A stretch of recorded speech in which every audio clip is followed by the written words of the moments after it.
General nerdery. So I know for you guys 2 weeks has passed, but for us, literally less than 5 minutes ago, we finished Absolute Batman. And I adore the fucking wildness of the balance of these two. You know what it makes it? A perfect day. I almost started with that intro. That fucking song. It's very good, actually, but it's in my way. it is such a fucking earworm. My God, It does not do it for me. Like it doesn't earworm for me at all. I've watched this movie so many times in my life. That song has never been stuck in my head ever. No, it definitely in mine. yeah. I feel so fortunate. I started this movie maybe 24 hours ago, and that fucking that's the only line of this song I know. But I got out of having sun darts be stuck in my head. Oh, so. fuck you, man. You go to hell. Oh, God damn it. Okay, welcome It's back, to General. isn't it? Yeah, it is. Both of them are now running. It's a perfect Sundance Brook. Welcome to General Nerdery, your podcast about liking things and apparently hating Zach. I'm Zach. I'm Tyler. And I'm Steven. He feels okay about me, at least. I love you. I love both of you. Nice recovery. We are here to talk about Legally Blonde because And I love the listeners too, just so we're all clear. somehow I had never seen this movie. I love Lamp. Thank you. I'm trying to remember how this movie came up. I think it came up in our Films to be Buried with season of Word Did Balloons. it? I don't remember. Although I love that season. I kind of now want to re-listen to that season because it's been a minute since I've listened to it, and I'm also re-listening to, or I got back into the Brent Goldstein's podcast. I'm on that grind again. I feel like it came up there. So I don't think it came up heavily. It just was like mentioned. And I admitted I had never seen this movie, and it just became part of the conversation between the three of us, which is usually how we know we're going to do an episode. This is also a movie that I watch routinely, like at least maybe once a year. I watch this movie a lot. It's maybe not every year, but it's usually in a year. If you take in the amount of times I've seen this movie and you average it out, it's probably once a year since I was born. You just went through a phase of watching it a lot, or No, it was on TBS a lot. Oh, yeah, Exactly. okay. Like this movie also like was syndicated in just like in the same way that like if I see it on somehow, like if I see it on in a hotel and I'm traveling, safest bet in the world. I am putting that shit Yeah, on. I'm gonna watch. If I ever see this on TV, The I'll only probably thing sit that can down and maybe watch it again. supersede it for me is depending on my mood. If I want to watch Diner, Drive-Ins, and Dives, but that's a different conversation for another time. We're talking Legally Blonde. Another thing I've never actually seen, but Yeah, I was thinking about it earlier today, partially because I know with movies and stuff, we always talk about our history with them and stuff. But like growing up, if we were in the house, the TV was on. my mom's house was like that. So, and for whatever reason, well, not just for whatever reason, like it was harder to watch movies then. Just in general, you didn't have Before and streaming, stuff. yeah. Like, so if a movie was on that you liked, it was kind of a treat to be able to have it on. So once my family knew that we liked this movie, anytime it was on, Yeah, it what was the fuck? on. You know, it can be in the background. Yeah. This is also definitely a movie that like my mom just straight up bought on DVD and we just had in rotation. See, it's the one that I gave a skip because, and we've talked about this before, young me was a fucking moron with some internalized misogyny he wasn't aware of. And if things were pink, I largely gave it a skip because I was like, oh, that's the girl thing. With the exception of Cardcaptor Sakura, which I just didn't tell anyone I was watching all of the time. Yeah. What I can't remember is if I saw this in theaters. It did come out during the time where I was seeing pretty much everything in theaters because I had nothing better to do. But I don't remember for certain. I know for certain I didn't see this in theaters. I did see the sequel in theaters. And I did realize to just on this watch that I always misattribute my favorite quote to this. It's actually in the sequel. Oh. I I think I've only seen the sequel once. Can't imagine what the sequel to this movie is like. Insanely wild. It is absolute fucking wild nonsense. But my Very favorite, bruiser oriented. very bruiser oriented. What does that? Bruiser the dog? Oh, okay. He's a Yeah. I forgot the dog's name. That's all. pivotal cornerstone. I did think plot. the dog was going to be a bigger part of this. She goes to Washington and starts to write a bill about animal rights activism and not doing animal testing because she has to. She's getting married and she's planning her wedding, but she wants to have Bruiser's mom come to the wedding, and she finds out that Bruiser's mom is at a scientist's place doing animal testing on the dogs, and she wants to save Bruiser's mom. So then she fucking goes off the rails and then loses her job at this law firm she's working at in this future timeline, where she then says, fuck you guys, I'm gonna go actually make laws and do stuff important, and then goes to Washington. And Is she still married to Luke Wilson? she's Marrying? planning the wedding. Okay. She wants Bruiser's mom to come to their wedding. Okay. Yeah. Not to spoil the movie we're about to talk about with a lot of shit, but yeah. And it's absolutely wild. We loosely talked about it because I watched both of these right around my wedding because they're comfort watches for me, so it's just something to have on without having to pay attention to. But we talked about it because it's somebody who's the guy in Elf who plays plays Papa Elf.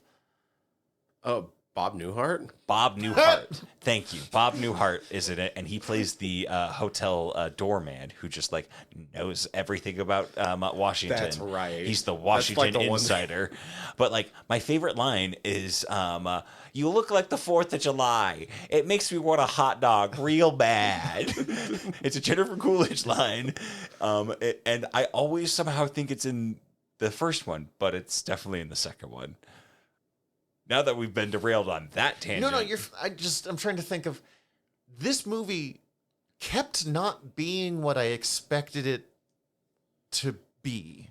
And I knew that it had like it had developed a real cult following as being like a really positive characterization of femininity movie without like being shitty to any kind of feminine in it.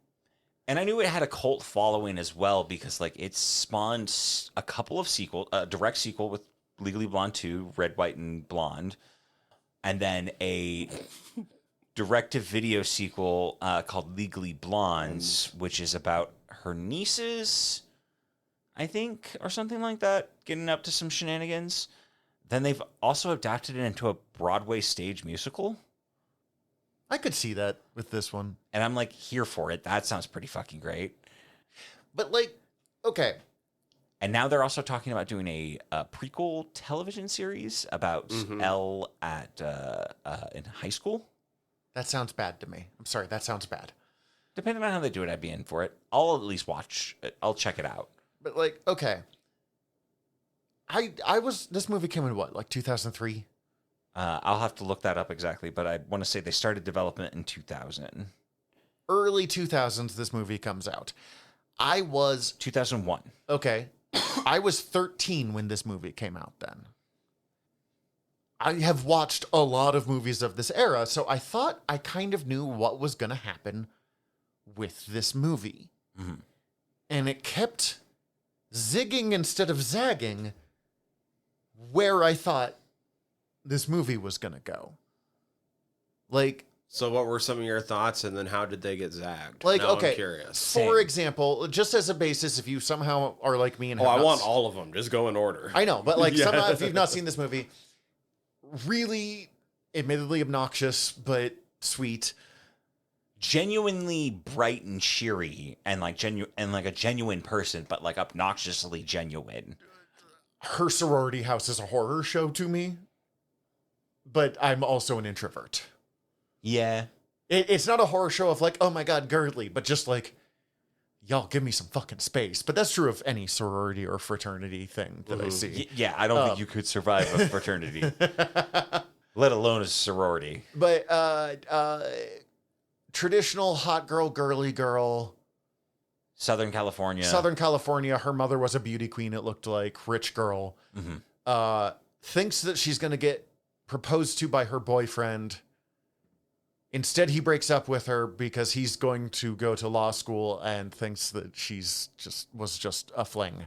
So how was that for you? Because the more I watch this movie, the more that cold open gets so much more brutal. The sudden turn of it. I did not necessarily know when going in that like, oh shit, she thinks he's going to propose, but I knew that the movie opened with he breaks up with her. So it was very much the moment that they were like, it's the day. I was like, oh, fuck, this is worse than... Oh, no. God, it's so fucked up. Oh, yeah, and he's a jerk ass. And he's such a jerk ass. Like, the thing that really set for me that I caught this watch through was like, oh, he calls you Honey Bear. Or Pooh Bear. And then... Oh, I caught on to that immediately. Then he calls whoever he's dating Pooh Bear. Like, just immediately Pooh Bear. It's like, oh, God, you're gross. You were just a vile sleazebag. Yeah, and he's from the moment you see him, he's greasy. He just is punchable. Warren Huntington III. Anyone who puts the third into their name, I just don't trust. Like this. Yeah, same. I don't disagree, but he is that does set the tone for who he is, and he needs to be a senator. Yeah, he needs to be a senator by 30. Everyone in his family has been a senator. He's a fucking Kennedy. The Pooh Bear thing, I wanted to look it up again just to be sure. This might be a little bit of a reach, but I did see somebody pointing out online that one of the lyrics in the Winnie the Pooh theme song describes him as a bear of very little brain. Just to point out how big of a jerk ass he potentially is being. Does it to the other girl who he thinks is smart and appropriate. I don't know. He thinks is appropriate. Yeah, that's fair. He doesn't. Yeah, he thinks she's Hillary Clinton. Like he thinks she's a Jackie, not a Marilyn. Oh God. Oh my God. That scene and really then look fucking at their hair. Broke my heart a little bit. Yep. So she decides to go to law school, and I thought, for example, that the movie was going to be her trying to win him back for a significant portion of time. Oh, rather than like for 15 minutes and then she's I thought when she gets to law school, it's going to be oh well, now they're in law school, but it's all about shenanigans of her trying to get him back. And I honestly thought at some point it would be he does change his mind, because this was such a trope of the era. Like maybe he does change his mind and go back with her, and that's when she really realizes how awful he is, or something like that. Like, yeah. So I was expecting that kind of trope, but really fucking quickly, she finds out how, like, halfway through the movie, she has that line of, like, I'm never going to be good enough for you, am I? And then just bounces. And it's done. She gets over him really fast. And she's like, oh, you suck. It's like, but I am in law school now. But time to be good at law school. And that's what's fascinating in some ways. Like, I expected him also to be so much more of a villain. He sucks. Don't get me wrong. But what's almost worse about him is he's not an over-the-top early 2000s college comedy villain. He's just so generically... He's a passive suck. Yeah. He's a wealthy suck. He's just so generically shitty. Like, at the very end, they reveal, like, he graduated with no honors and no job offers whatsoever. Like, it's not like even last in his class or fails out or whatever. He still graduates. He graduates, but he's just like there. Fucking C average or something. Like, he's, you know. Look, his daddy ends up getting him a job, though. We all know that's what happened. Totally. But so middle of the line forgettable. And I kind of love that. Like, instead, because it also makes sense that she would have gone for that in her earlier life, because she's not dumb, but she's not really thinking things through either. And he is kind of her father from, like, the one scene we get of the father, of just, like, generically rich, married a what I have to assume is a beauty queen, because she was like, oh, you have so much potential. You were Miss something something. Why would you throw that away? Her mom taught her the bend and snap in junior high. Yeah, that was fucked up. That's kind of too. fucked up. That is pretty. You should fucked not up. learn the bend and snap at 13. That might be the creepiest part of this movie. Now that you put that out there, and I think about it. Uh, Although the bend and snap scene is the hardest part for me because they get really into it, and it very much has like musical vibes of like you guys I are all did just expect them to go into a full-on dance scene there. right. Like I was prepared for it, and the vibe of it of how they're all just like playing along, and then the guy's like bend and snap works every time. I was like, okay, so you guys were just vibing. Okay, got it. Okay. The weirdest scene in the movie. This is so weird. The weirdest scene in the entire movie. Similarly, there is a surprising amount of gay representation in this movie, but they're all the most generic gay stereotypes circa 2001 Yeah. or 2003 or whatever it is. Like, it's incredible. I mean, it's bad, but it's incredible. It's there, and it's never really like overly negative. No, it's not just homophobic. Like, Like, it's not stereotypical. actively homophobic. It is just the most stereotypical best friend from Will and Grace gay man character. Yeah. Lex Luthor. Yeah, Lex is super gay for Superman in that movie, but the hate boner is strong. Yeah, you're not wrong. But that was 2 episodes ago. Then, like, okay, the rival girlfriend, who I did not Vivian, who I did not realize Selma till Blair. today, is Liz from Hellboy, Yes. Yes, and that was bugging me the entire fucking movie. Where Should do we I know go over Selma the Blair? cast real quick? we Yeah. should because this Okay. cast is pretty great. I don't know if we've actually said Elle Woods' name or if we just keep saying her. Yeah, I'm We've sorry. said L. The Legally Yeah. Blonde. Yeah, the legal blonde, Reese Witherspoon as Elle Woods, Luke Wilson as Emmett Richmond, who we'll get up to him, Selma Blair as Vivian Kensington, who is the other girlfriend, Mhm. Matthew Davis as Warner Huntington III, who That's the I think boyfriend he in the ended up dumpster. being in Vampire Diaries. He did, and Which I never the watched. spin-off as well. Yeah. Legacies, Victor Garber as Professor Aaron Callahan. which we all know and love Professor as for Stein, what's wrong with you? Yeah. Yeah, actually, no. Like that was a hard thing. I had to get over that because I had seen this a lot more before I'd seen. Which we will get to I was like, the stuff I was expecting you that was not asshole. there, but Jennifer Coolidge as Paulette Bonafonte. So great. I think this like a lot of people were introduced to Jennifer Coolidge through American Pie. Pie. I Mhm. think this was my introduction to Jennifer Coolidge. Holland Taylor as Professor Elspeth Stromwell. that's the lady professor. Yes. Allie Larder as Brooke Taylor Wyndham. Which we were just talking about her off mic of how we know her for a bunch of stuff.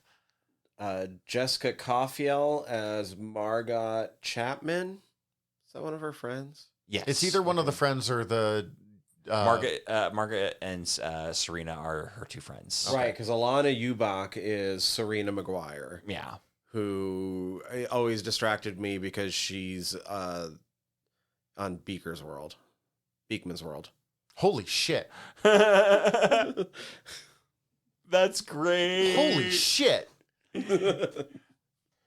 Oh, she was also in Scrubs for an episode or two, I want to say. I think you're right. House for an episode. Good for her. Anyways, Anyway, Oz Perkins as David Kidney. That's why this came up actually. Yes, that because I watched of Oz it, Perkins. And then we were talking. he's the giant autistic man. I'm sorry, Yes. I'm pretty like Yeah, he's the giant autistic man in this movie. He plays a giant autistic man in this movie, who is just a sweet guy who helps out Elle at a couple points, and Elle helps him out. And Dude is now one of the darling horror directors on the scene. Oh, cool. Okay. he directed Longlegs. He directed The monkey. What? the monkey. He has the Keepers, Oh, which we is watched out. the trailer for the monkey. That looked good, And actually. it is. I really enjoyed it. I thought it was excellent. And Blackcoat's Daughter. Which I've not yet watched yet, and I want to. I've only heard good things. Same. But like, I think that's how we maybe got to this, is that we were talking about him and Longlegs, and then I realized Legally Blonde. he was in Legally Blonde and who he was in Legally Blonde, and I'm like, I need to talk to Tyler about this. Yeah, wild. Linda Cardellini as Chutney Wyndham. Love her. She's great. Bruce Thomas as the UPS guy. Meredith Scott Lynn as Enid Wexler. That one's over my head offhand. Yeah. Oh, it's she's the other Lesbian Against Drunk Driving. So I just learned today that like one of her bits in there, the Ovester versus Sumester bit that she talks about is a real life incident from the woman who wrote the book Legally Blonde, which I also learned today that this is based on a book called Legally Blonde, which is based on real life incidents of this woman's time at Stanford Law School as a person who was actually really into fashion and like girly stuff and could not find people that she could hang with while at Stanford Law School, which was fascinating to learn after nearly 20 plus years of this movie existing. 22. Raquel Welch as Mrs. Wyndham Vandermark. Wow. I didn't realize that was Raquel Welch. Francesca P. Roberts as Judge Marina R. Bickford. Wayne Fetterman as the Harvard's admission counselor. Kimberly McCullough as Amy. Oh, we're going deep in the paint of this cast. Yeah, I'm not gonna. Greg Serrano's Enrique Salvatore. Who played Bruiser? He has Moondoggy as Bruiser Woods. He has a Wikipedia page for respecting Moondoggy. Okay, I'm just... and his work on Legally Blonde. Was he watching himself in that Taco Bell commercial? No, the Taco Bell Chihuahua was named Gidget. Of course. And Moondoggy and Gidget did live in the same house when they weren't acting. That's also a great combo name, Moondoggy and Gidget. I really like that. That's funny. Okay, but going back to my things that I expected that zigged instead of zagged. Liz from Hellboy. Yeah. The other girlfriend, Vivian. I kept expecting some like big evil turn from her. Which they do set her up for that. Like she's just like, okay, so I gotta be protective of my man. I gotta be a little bit of a real stone cold bitch to this woman. But then she does actually turn around. Mm-hmm. She does realize, like, eventually. But it's also she definitely did say that Elle called Enid a dyke, right? Oh. I was wondering, yeah, because like actually, good point. I've never thought about that, but 1,000% sure that you're right there. Cece and I were talking about that line because I was confused by it, and she was a bit confused by it too. Of like, Elle is really nice to that woman, and then she's like, "Well, and then you voted against me and called me a dyke." Or something, and I was like, "What? Did she try to join that sorority earlier?" Or that line never made. I think it's legit something Vivian told her, or she's just saying shitty things that it came blonde from girls like Elle said to her. Or I wonder if there was like a deleted scene. I'm curious, or I don't know. It's the one line in this movie, like not that this is a perfect movie, but it's the one line that I felt like kind of pulled me out of the story because I was like, what the fuck did that come from? The more I've watched it, the more I've become sure that Vivian just told her some bullshit, but like, I don't know, maybe there's more to it. But like, or like when Vivian starts being nice to her, I was like, what's the catch here? Where's the moment gonna be? What game is she like? I was so sure that she was like, again, so here's the thing. I think it must have been Vivian because one of the things that I can't remember if it was deleted, like it didn't make it, or if it was just like in the script and didn't even get shot or something like that, was that there was kind of a B plot of Vivian and Enid being at odds and becoming best friends by the end of the movie. Interesting. And I think even the book has that, where like they end up on like a beach at the end of the book, like sharing drinks. Oh, interesting. So yeah, I did that line was fucking weird, and I don't know where it came from.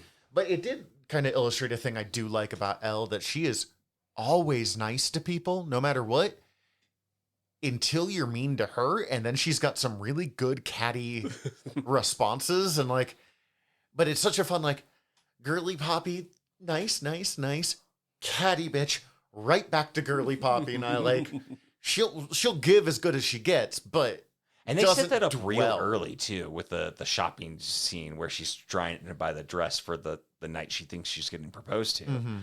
Like the shopper comes up, is like, "I love a dumb blonde with daddy's credit card," and then she just like, "Yeah," Fucking shows her up immediately. Yep, of course, yep. Oh fuck, fuck. Oh, sorry, I'll go back. I'll just go now. Yeah. So I was expecting that, and then like the wild choices. Like I expected Luke Wilson to have a much bigger role, the romance element of Luke Wilson to be a much bigger role in this movie, because they have automatic kind of chemistry. I thought that they were only. I do love that it's basically just kind of like they have chemistry, but then like just like you never see their romance. Yeah, arc. there's no big kiss scene. There's no nothing. I don't have a problem with it. I just wasn't expecting it. I was expecting, knowing movies of the time, that was going to be like, haha. At some point, she's going to be having to choose between the two men, because I thought, the boyfriend thing was going to go a lot longer. And then, nope. So there was an ending. So the ending changed a couple times. I will say there was a cut initially where it just ended when she won the case and nothing after. Oh, interesting. And everything after was actually done in pickup shots. Which makes sense. They could do that way, but like, Well, and it's only like the one scene. It's just the well, there's the graduation. post, including the post like court scene stuff. Yeah. It ended with her winning the court scene. What was nothing the post? after. What happened between the court scene and the So- graduation? That was it, wasn't That's it? basically it. Okay. Yeah. There was a version with them ending kissing to more perfectly bookend the fact that like the movie starts with her thinking she's going to get proposed to, and then she does kiss Warner during that scene, and then you would end with them kissing, and for sure she's being proposed to that night. Sure. Ah, Okay. interesting. I kind of like how they left it, but like that would have been fine. I do like the Animal House kind of like post credit scene of like, well, we're gonna leave you with where everybody is. Yeah. Because I do like that. Like her. I had to put it Vivian- together to Animal House, but you're 100%. That's the Correct way. there. For some reason, that's the pull my brain was pull. It's iconic. It's rapey, but it's iconic. But it's gonna pull the credit sequence from that. Okay, brain. I guess you were doing that. It's a college movie, It's the college movie. but I mean, this is also a college movie. Yeah. Actually, yeah, you got a good point there. But I like that ending. I feel like that worked well for me. Mm-hmm. I was not expecting, the moment he moved it, I was like, of course he was. I was not expecting Victor Garber to be a creep. Shitty. Yeah. No, yeah. Like I kind of expected, because we are set up to have that one first teacher, the lady teacher. I'm sorry, I don't know names, and there's two teachers. There's the lady teacher and the man teacher. Victor Garber and then the lady teacher. Professor Stromwell. Professor Strama. We both know I'm not going to remember that, and I apologize. I was expecting Stromwell to be a bigger part of the plot, and I do actually kind of have a critique of this, of the fact that we get, one scene with Stromwell? Was she in Clash of the Titans? The original Clash of the Titans that Ray Harryhausen did the animation on? No. Oh, damn. I don't know what I'm thinking of. Where we... She was in George of the Jungle. Oh my God. Oh, yes, she was. That's how I know Which we her. will be doing an episode of again soon. We will have to. Dude, I mentioned... Oh, she's in Debs. I love Debs. I mentioned to CC that we consider doing George of the Jungle, and I have not seen her look so happy in so long. Just like full body turn to look at me with a huge... She loves that movie. The movie's great. It's great. But like we have that opening scene where she kicks her out of class, and yes, there is that lesson of like, don't come back until you're ready.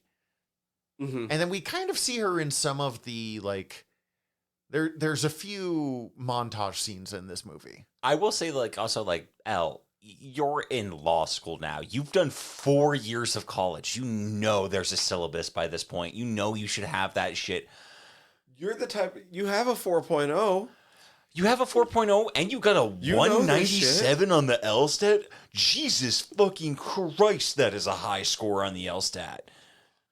But, like, we don't really see her again until she turns around and was like, if you're going to let a boy stop you, you're not the girl I thought you were. I'm like, we got no moment to show us the, like, growth of that.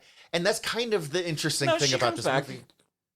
During, like, after the... In some of the montage scenes. But, well, like, basically, yeah. But, like, that's basically where you see them kind of develop a little bit of, like, oh... Gonna need a montage. Oh, shit, she's actually trying to learn law stuff. I might respect this young woman. I guess we might have just needed another line with a speaking line.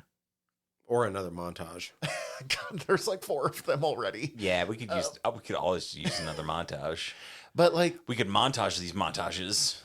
Just like, you're not the girl I thought you were, then gets up and leaves. And I was like, where the fuck? Like, Also, you probably should pay. yeah. Or did you pay before you got here? What's going on? It's just fascinating the amount of things that this movie is comfortable just having in the background of what's happening. This is right in that peak era of filmmaking for comedies where they didn't concern themselves with logic of stuff all that much. They just needed you to understand what they were telling you. This is what's happening right now. This is what's happening, and like, it doesn't matter that she's getting why is this law professor getting her nails done at this salon? Other than apparently this It's is the closest salon. It's apparently the only place you could get your nails done. I guess in this New Haven area of fucking Boston, And she's just never. Also, no one has a Boston accent. No. This movie's what, like 90 minutes long too? Like, it's short. 96 minutes. Nice. That was close. So they don't have a whole lot of time for stuff, and they just have to cram a lot to the point that, like, it feels like not much time has passed, and then suddenly you realize, like, oh shit, a year has passed over this montage scene, basically. Yeah, like although he does take on students early, so they do speed up stuff too. Sure, but he's like, anyone who does the best in this class it's still really fucking fast. Yeah, but basically he ends up, there is a throwaway line that says that he has to take on students early. Because he has such a big, important case. But so much time gets put into, like, the nail lady's story. Stifler's mom's story. Yeah. Because she needs to get back her dog. Sure, but Because I always need more Jennifer Coolidge on the screen. I am in no way knocking it. I just think it's funny of all of the things I was expecting to be in this Women movie. should take care of each other because we should all take care of each other. They took out, like, oh, we're not going to spend any time with the Luke Wilson romance scenes because we're busy with Jennifer Coolidge. And I'm not saying that's a bad choice. It's just one of those things that I wasn't prepared for. Yeah. The UPS guy should have been Bruce Campbell. Yes. Yes. The UPS guy that everyone was like, the hot UPS man. I'm like, he's not that. What's wrong with you, Reese Witherspoon? Like, what do you mean that UPS guy could get it? Yeah. And he did fine. I love that Jennifer Coolidge has the story of, like, I got so much college dick after American Pie came out. Like, everyone wanted to fuck Stifler's mom, and I got laid more than I had in my life. Good for her. I was like, yeah, girl. He does come back as UPS First guy. off, I just looked up what this Bruce Thomas guy's credits are because I'm like, I must have seen him in something else, right? Mm-hmm. He was the motion capture actor for Master Chief for Halo 4, 5, Guardians, and Infinite. He was one of the mini Ashes in Army of Darkness. And he's also like one of the protagonists in the fucking Call of Duty games too. What a weird niche he's found and himself he was in Green Lantern? Yeah, the direct-to-video Green Lantern Emerald Knights, he was the voice of Atrocitus. Ooh, dude, Emerald Knights fucking rules, too. He's also done the voice for James Gordon in Son of Batman, and he was He was Darkseid and General Zod in Gods and Monsters. Gods and Monsters was really fucking I've not good. seen it, but I've heard it's good. And he was Gordon in Bad Blood and Hush. Those I've seen Bad Blood. Bad Blood was pretty good. Damn, that's pretty dope. Good for him. What an interesting career he's definitely He was saw in him on 3 episodes of NCIS. Enterprise. Okay. Just pointing it out. You know, I love that NCIS. He's definitely in that. Dude, Oh, who yeah. hasn't been in NCIS? You. True. He was some And you know voices. why you're not allowed to. He was some voices in Fallout 4 as well. Oh, dope. Yeah. Wow, this guy's actually a lot more interesting than I thought he was. He was a mini Ash. He was a mini Ash in Army of Darkness. That's so fucking cool. Mini Ash number 2. I guess I never really thought about the fact that you would have to have several different actors pretending to be Ash there. I guess, okay, so Victor Garber being a pervert was not ready for. Was kind of weird to me how quick Liz from Hellboy, I'm sorry, the name's just not Victoria? Vivian. How quick Vivian was like, she's like, oh, that bitch seduced him. Like, old man sits down and puts his hand on her leg, and she's like, Well, she's not a very great person at the start of this movie. It takes Ella's doing her best to make this woman not a fucking stone cold bitch, but like, it's taking some time, dude. and I guess That- like there were signs that I should have picked up on, but also it was just written in a kind of a quiet way of like, oh yeah, he always makes me go get coffee, but he never makes whatever the third go get coffee. Warren. Warren Yeah. the third, and I got coffee, might need a donut or something. And it, I don't know, maybe it says more about me that I would like just didn't pick up that throwaway line that like this character obviously. I read it as like, okay, so this guy's misogynist. I didn't read it as pervert. I was like, oh, so he's just like, Right. That's what I was like. I was on that same page where I'm like, okay, so he's shitty to chicks, but I didn't think he was also creepy to chicks. The difference in and 2003 I am was a white lot man, so I do have that closer. handicap, Like- unfortunately. Probably that I would, yeah, the jump there, but yeah, that's just ugh. Yeah. I don't want to sleep with someone in their early 20s when I'm clearly like 50. When you're Victor Garber. Yeah. I don't really want to do it now. 37 And not Victor Garber. and not Victor Garber. And you're I'd not have a that better weirdo. chance if I were Victor Garber. Not that we know. I mean, Victor Garber could get it, so. I would not work at the good food store if I was Victor Garber. No, you'd be on Broadway, probably. Here you sing some Sweeney Todd. Don't know any Sweeney Todd.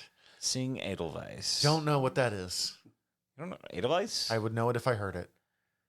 Sound of Music, Edelweiss? I have forgotten Vivian's name 6 times this episode. Why are you surprised I'm not placing song names? I think is it the German national anthem? Austrian. Austrian national anthem. Cool.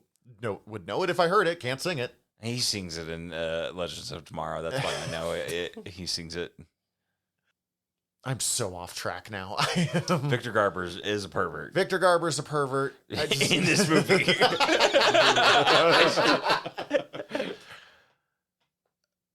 I don't. Those were kind of the like every time I was like, aha, here's the over the top thing. It's a lot more quiet moments. I thought also that there would have been a bigger moment for when she goes back into the pink, because like when we see her in a lot of the law school stuff where she's starting to take it more seriously, or when she's in Victor Garber's like unpaid internship Mm-hmm. era, she's dressed much more like dark colors, blacks, blues, yada, yada, yada. And then when she comes into court finally in her court case, she's in hot pink again. And I kind of thought there would have been a dress up scene. No, she's got to just disappear for a second like Meteor Man and then pop up on that roof. Yeah, it really does. She's got to wear her power color. It's her It's her a good signature color. No, that's why I thought that there'd be more of a moment of like, it's time. Dun, da, da. Well, I think the buildup of Garber getting fired from that case and being replaced was enough of a like substantial scene for that to not be needed. Okay, we'll get to it, but like the ending of the case, that's not how the law works. She confessed in front of a judge to killing I don't think the judge gets to just say, like, a woman was being on trial for a murder that a different person in that judge's thing. I think the judge might have leeway to just say dismissed in that case. Yeah, no, the dismissed part, sure, but like, the judge doesn't get to say charge her. That's the part that I'm going on. Like, but I think it's also something that's obvious, right? Sure, like you can have her taken into custody. Obviously, she just confessed in front of a bunch of people to committing murder. Look, I know that we were at like 90 out of 96 minutes and we needed to wrap this shit up, but the judge just being like, cool, case dismissed, you're free to go, you're under arrest with charges to come, like, and under charge for murder, and we will see you in court next Tuesday. Like, that's not exactly the line, but it's pretty close. Yeah, they do kind of wrap it up pretty quickly. Was very much this judge being like, we have to finish this movie now. Well, she tripped you up. You confessed. I guess we got to send you to prison now. We do need to talk about some of the court case stuff. One, I am alone. It's No, My Cousin Vinny. I need to rewatch that movie. I have not watched that since I was a child. I am with the client privilege, the confidentiality thing. But like at one point, Elle should be like, honey, this is the worst reason to not exonerate yourself of murder that I've ever fucking heard. So I have to protect my brand. Your brand is fucked if you're in prison for killing your... From what I've read doing research for this episode, there is a way to provide an alibi to a court where they would keep it confidential in case it would do things to hurt you. But if this movie acknowledged that existed, there wouldn't be a last part of this movie. Yes, so. I understand that my critiques of this movie is literally just we have to move the plot along to get to these scenes, and that happens with all movies. That just definitely, she's like, I would never share that information. I'm like, literally, in hindsight, why just not have her have an alibi? Like, she didn't do it, obviously. Like, we just have it, like... Because you have to have that moment of trust between her, and you have to show that she's good enough that she went and got the alibi. Like, I get that. I literally needed Elle one time to be like, honey, you're going to be super rich. Like, yeah, you could... Also, like... I'm going to do what you want. Also, but I need you to know that this is dumb. Yes, you got liposuction, but I also lost 20 pounds thanks to your thing. Your thing still fucking works. Which, that's concerning that she lost that much weight in one session. Yeah. Like, it's just... I just needed one moment of someone being like, are you sure? Are you really sure about this? Positive? Because we got to figure something out. Like...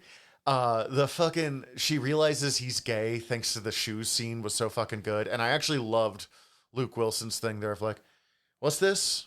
All right, what's this? And what's your boyfriend's name? Mark, without even thinking about it. Chuck.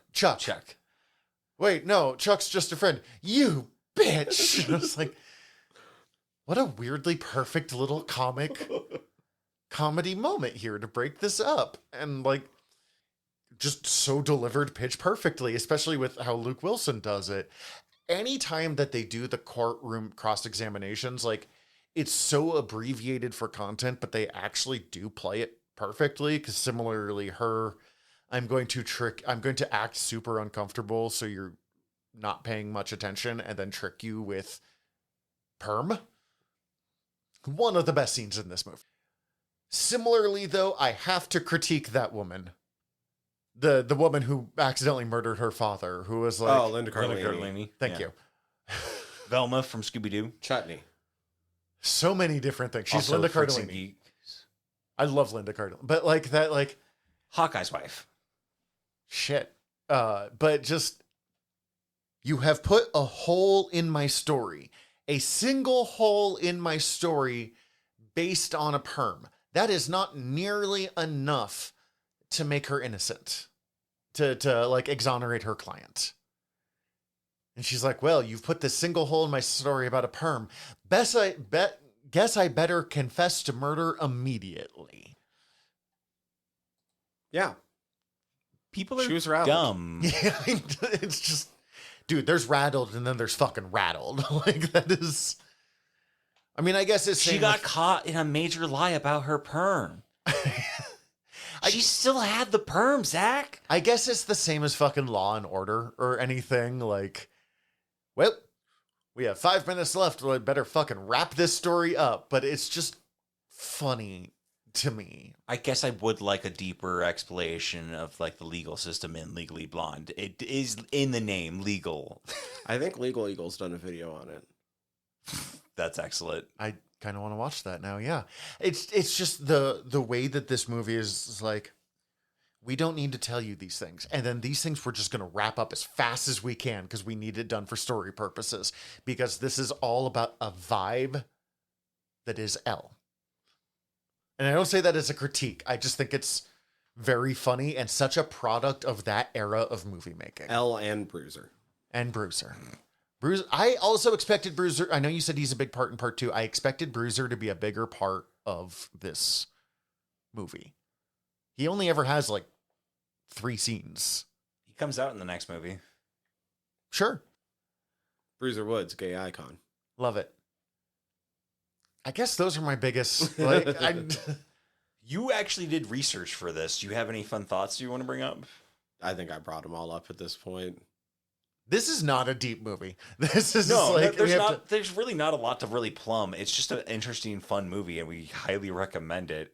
Unfortunately, it's not currently streaming anywhere, even though it was just like a month ago when That's fucking bonkers to me. and give it a month, maybe 2. It'll be streaming everywhere again. This feels so by like the time this goes It's up, probably still played on TBS all the time, right? right? this feels like the kind of movie that Peacock should have on its front screen like all the time. And it was just until recently, because I'm pretty sure I watched this on Peacock 6 months ago. Like Peacock and HBO Max should be fucking like badmintoning it across to each other. I would like to see the musical. I Yeah. also would love to see the musical. It's just a song Perfect Day, just like 12 times, but I wonder if they incorporate that, because that would be pretty fucking great to have it open with that song. Song made for the movie. Oh, really? oh, that's nice. The on the at the very end stuff of like and then this person does this and this person does this, like Vivian and Elle have become best friends, was so like, all right, you were building up to that. Interesting that you didn't feel a need to actually like show us much. Although I guess Vivian did risk her entire future career helping get That Victor whole last Garber scene- fired from like these 2 people who have known Elle for like fucking 4 minutes. That whole last scene is an afterthought, though. Yeah, no, as we know. I just like And there's a big fan community that very much likes the idea of a queer sequel where they get together. I can see it. But like Luke Wilson and Elle both are like, we will absolutely destroy this high-powered lawyer who easily controls our entire futures because the blonde lady was nice to us. She was nice to She was nice to them. I just like, And he's a creep. yes, I know, but also, man, that's not the only creep they've encountered in fucking Harvard Law.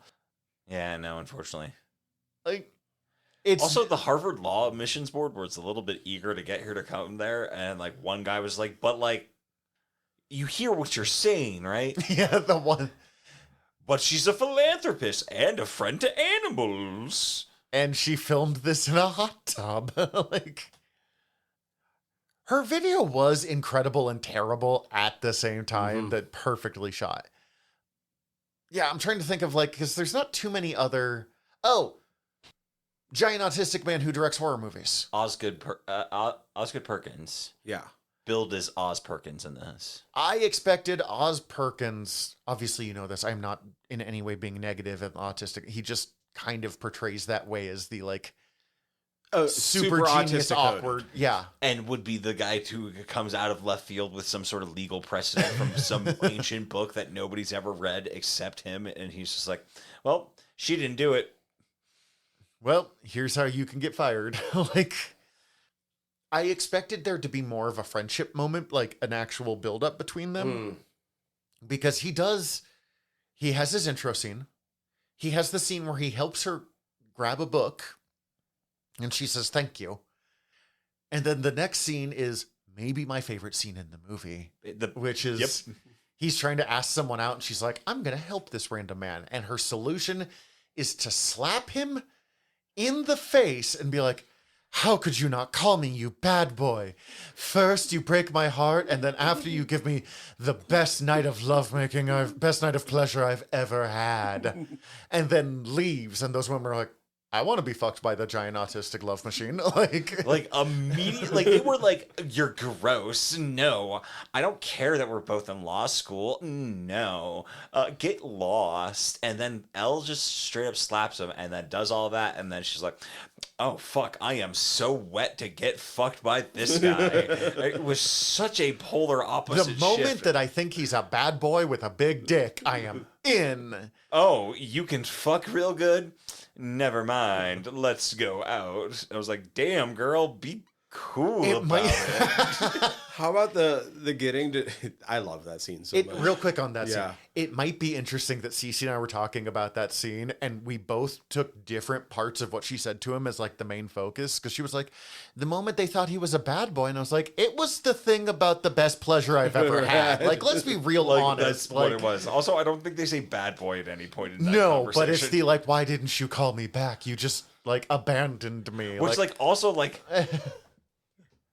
oh, I actually maybe he's a rebel. maybe that's a selling point for these women. He will dick them down real good and then never call disappear. again. Yeah, which is what they want. They don't want to date this guy. They don't want to go. They don't want to be hanging out with this guy. They want some of that good. Sorry, you were saying. No, I was the get to know your fellow fucking Harvard classmates scene, and it just is basically people listing off why they're in the good place. Was he the one that was like, there's an argument that Stephen Hawking... No, that was the other. That's the other guy. Does he ever show up again? He's in the background in a few scenes. He was the guy, Oscar Perkins' character was the one who was like deworming orphans in Somalia. And also has like, this is like his 6th degree or something or something or other. He's just like fucking cool, quiet guy who's just like, well, I'm Superman, but nobody... Sheldon from Big Bang Theory, if he wasn't the worst. Yeah, Sheldon from Big Bang Theory, but not annoying. That one, Stephen Hawking might have ripped off his pair for me. We're never going to mention this man again. From his like 8th grade paper or some bullshit. I have a IQ of 187, and it's been suggested that Stephen Hawking might have based his Brief History of Time on my 4th grade paper. You saying it in that voice makes me hate it all over again. Thank you. Okay, I just figured something out. You've not seen Brooklyn Nine-Nine, so you might not.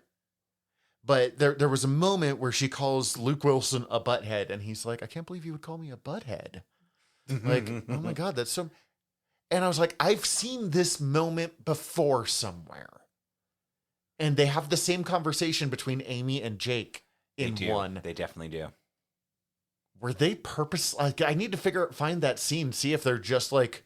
I feel like it's just coinciding. I feel like the tone is different. He's more incredulous of the fact that she would use the language butthead. And I feel like it was a flirty version of that, but yeah. Yes. Well, Jake was hitting on her a lot more with it. Okay, yeah. That's been bugging me since I saw that scene, being like, where have I seen this fucking scene before? In her video for admissions, there's the bit where she's rattles off some of the soap opera bits from Days of Our Lives. Mm-hmm. First off, I've seen all that storyline. Of course you have. I watched a ton of Days of Our Lives with my grandma. I love how weirdly interesting you are. Tyler doesn't sleep. Tyler just watches Nick at Night. Stefano, the evil Stefano, did in fact brainwash Hope into thinking that she was an art thief. He also had a man by the name of John brainwashed at that same time. At a certain point, he just turns off the microchips that were assisting him with the brainwashing. During that time, they got married. And then when the microchips turn off, they just lose the memories of the time that they were brainwashed. But then that later invalidates their later marriages to Bo and Marlena. Look, when you have 3,000 episodes of a TV show, you have to fucking... Holy fuck. The My evil brain just melted. Stefano, just a couple seasons before that, was responsible for Marlena getting possessed by a demon. Look, you just gotta fill some time sometimes.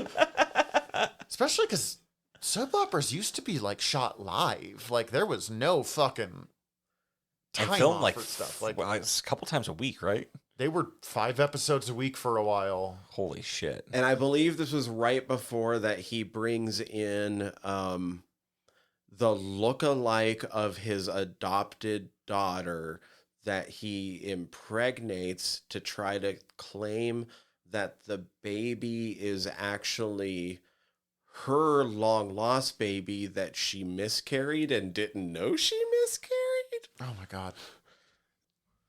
The Do I need fuck? to start watching soap operas? Yes, you should. Anyway, it's kind of funny because the gal that plays Enid, Meredith Scott Lynn, 11 years later would do 5 years on As the World Turns. Or Days of Our Lives, not As. That's fucking great.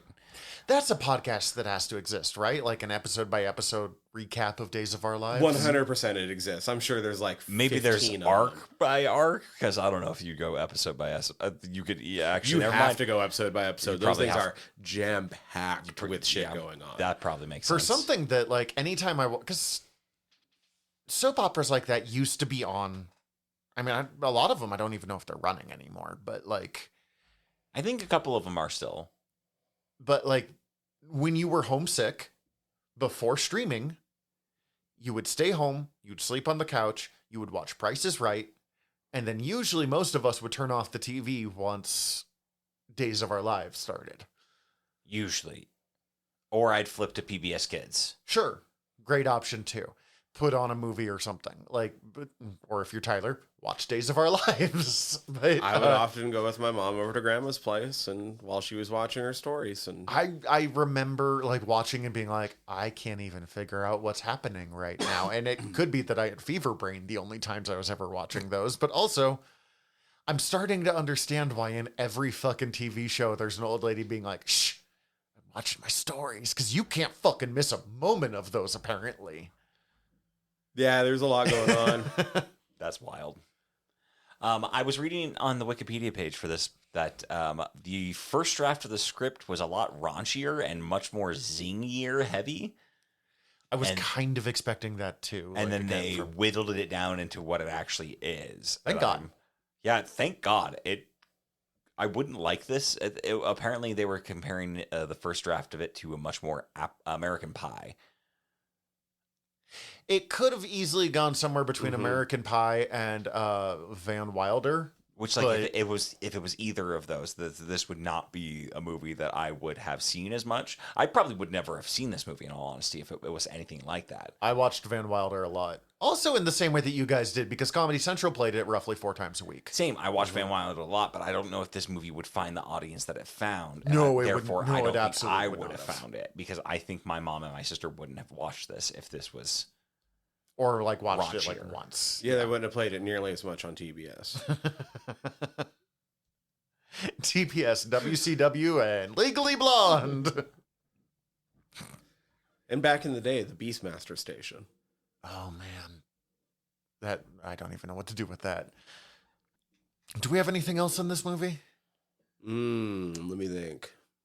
We've almost talked the length of this movie at this point. Like we're 2/3, you know.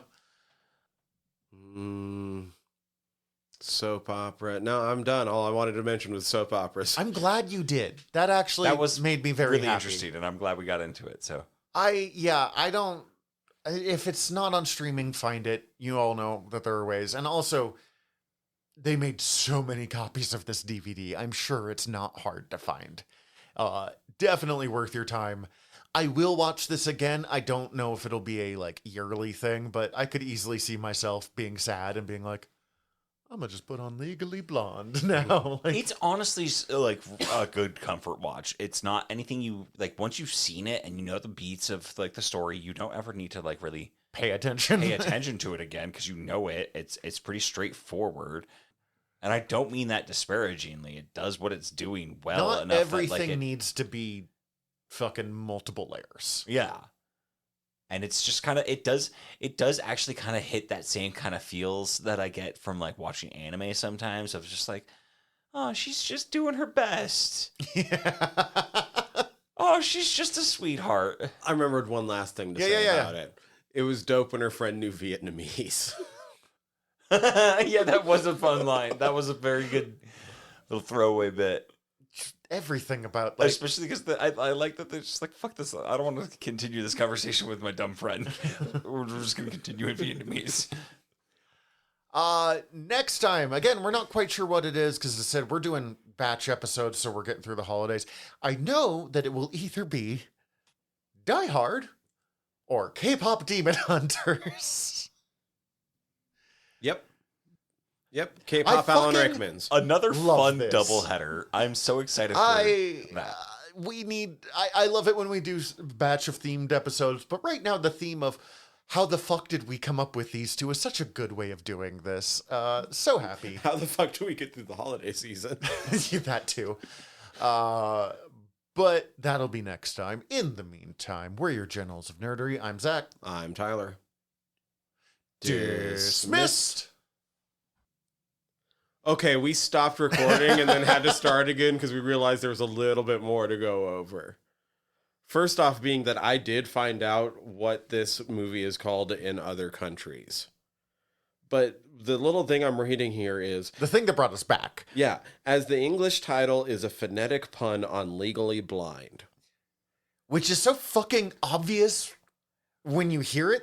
It makes me so mad now, but like, never would have thought of that. Never. And I was today years old when... Fucking, I'm going to tell this to 1,000%. Cece and she'll be like, yeah, duh. I'm going to tell this to Kat, and when I get picked up from podcasting, and she's gonna be like, yeah, duh. But I've always just Our like, wives are smarter than us. This is the point that we're making. she's doing stuff like legally, and she's a blonde, so it's legally blonde. She's legally blonde. Okay, are there other good... Yeah, well, no, because it does not translate well, because it's a pun, it's usually, like, completely changed in other languages. So, in Japan, it's called Cutie Blonde, while the sequel was changed from Red, White, and Blonde to Happy Max. Cutie Blonde Happy Max? That's the most Japanese thing I've ever heard. That's a great anime that they just need to make. They should make a legally blonde anime. Yes. Oh my God, yes. Yes, they should. Just stopped and realized how brilliant your statement was right Yes. there. Takes on Phoenix Wright. European French, there's two different that they use. The Revenge of a Blonde and The Blonde Strikes Back. Okay, those are two very different. The Revenge of a Blonde is a giallo murder film. Like, You're not wrong. That is 1,000% a murder film of some sort. And the Quebecois just use a direct translation and don't care that it fucks up the pun. fair.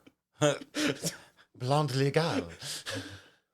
Italian retitles the first movie to The Revenge of the Blondes, and the second movie becomes A Career Blonde.